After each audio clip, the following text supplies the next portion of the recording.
ጎይታና መድኃኒና ኢየሱስ ክርስቶስ ኣብ ማቴዎስ ወንጌል ምዕራፍ 24 ካብ ቁጽሪ 4 ጀሚሩ ከምዚ ይብል ሓደ እኳ ከየስሕተኩም ተጠንቀቁ ኣነ ክርስቶስ እየ እናበሉ ብዙሓት ክመጹ እዮም ንብዙሓት እውን ከስሕቱ እዮም ይብል ኣነ ክርስቶስ እየ እናበሉ ኣብዚ ዘለናዮ ዘመን ብዙሓት ይመጹ ከም ዘለው ይፍለጥ ሰላም በብዘለኹም ይኹን ናይ ኣሌፍ ሚድያ ተኸታተልቲ ሎማዓንቲ ካፍቶም ሓሰውቲ መሲሓት ኣብ ዘመንና ኣነ ክርስቶስ እየ ንመበል ካልኣይ ግዜ ድማ መጽእ ኣለኹ ብምባል ብፍላይ ሓዳርን ፈቲሕን ዝኽተልዎ ኦስትሪያዊ ጆን ሚለር ክንነግረኩም ኢና ተኸታተሉና ንቻናልኩም ዕቤት ሼር ላይክ ሰብስክራይብ ብምግባር ድጋፍኩም ኣይፈለየና ጆን ሚለር ይበሃል ኪንስላንድ ኣብ ትበሃል ቦታ ንብዙሓት ኣስዒቡ ኣነ ክርስቶስ እየ ብምባል ዝምልኽ ሓሳዊ መሲሕ እዩ ኣነ ክርስቶስ እየ ንመበል ካልኣይ ግዜ እየ መጽእ ቅድሚ ሕጂ ኣይተኸተልኩምን ሕጂ ግን ድሕሪ 2000 ዓመታት ተመሊሰ መጽእ ኣለኹ እሞ ንብዙሓት እውን ከምህር እየ ተኸተሉኒ እናበለ ንብዙሓት እናኣመነ ይርከብ ቅድሚ ኣነ ክርስቶስ እየ መባሉ ጆን ሚለር ናይ ጆባ ዊትነስ ፓስተር እዩ ነይሩ ብድሕሪኡ ብዘጋጠሙ ሓያል ናይ ምጭንናቕ ፀገም ኣብ ገዝኡ ደቂሱ ይውዕል ከም ዝነበረ ምን ኣስሓቡ ምስክርነት ሂቡ እዩ ሃንደበት ግና ኣነ ክርስቶስ እየ እናበለ ናይ ፍቕሪ ጾታዊ ርክባትን ተመሳሰልቲ ስምዒታትን ኣብ ዘድሃበ ትምህርቲ ምሃብ ጀሚሩ ቴክኒካዊ ስነ ልቦና እናተጠቐመ ብስብከቱ ንብዙሓት ምእማን ጀሚሩ ፍላይ ድማ ካብ ኦስትሪያ ሓሊፉ ካብ ኣሜሪካ ካብ ብራዚል ካብ ፊሊፒንስን ካልኦት ከተማታትን ዝነብሩ ነበርቲ እናተሰሓቡ ብዙሓት ደቂ ኣንስትዮ ሓዳረን ፈቲሐን ገዝአን ሸይጠን ንዕኡ ንምስዓብ ናብ ዘለዎ ቦታ ኩዊንስላንድ ምኻድ ጀመራ ጆን ሚለር ኣነ ክርስቶስ እየ እናበለ ግና ምስ ሓንቲ ተኸታሊቱ ስሩዕ ሓዳር ብምግባር ምስ ካልኦት ተኸተልትኡ ድማ ብስነ ልቦናዊ ቴክኒክ እናተጠቐመ ንጾታዊ ርክብ ይጥቀመለን ነይሩ ህፃውንቲ ስነ ልቦንኦም ብምጽናዕ ናብኡ ንኽሰሓቡ ብምግባር ንገሊኦም ካብ ሓዳሮም ብምፍታሕ ንገሊኦም ሰብ ሓዳር ድማ ንዕኡ ሓገዝ ንኽገብሩ ብምግባር እናእመነ ንኸምልኽዎ ምግባር ጀመረ ነዚ ዝሰምዑ ሰባት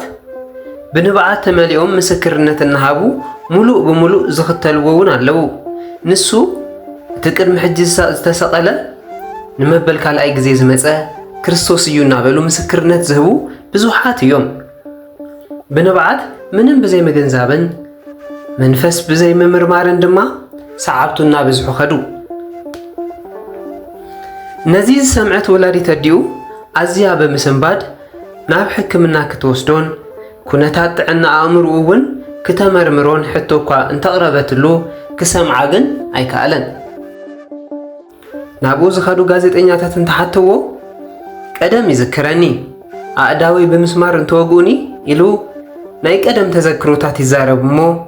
ኣበይ ደኣ ኣሎ እቲ ምልክት እስኪ ኢድካ ርኤና እሞ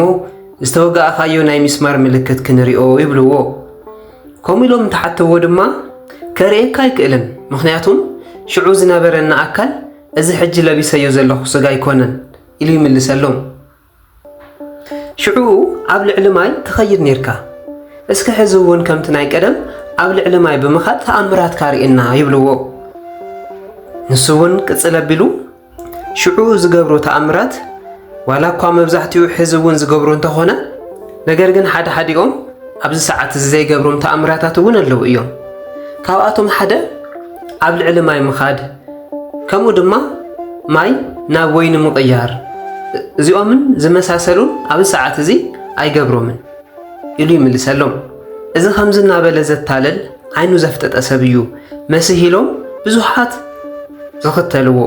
ገሊኦም ገዝኦም ሸይጦም ደቂ ኣንስትዮ ሓዳረን ፈቲሐን ዝኽተልዎ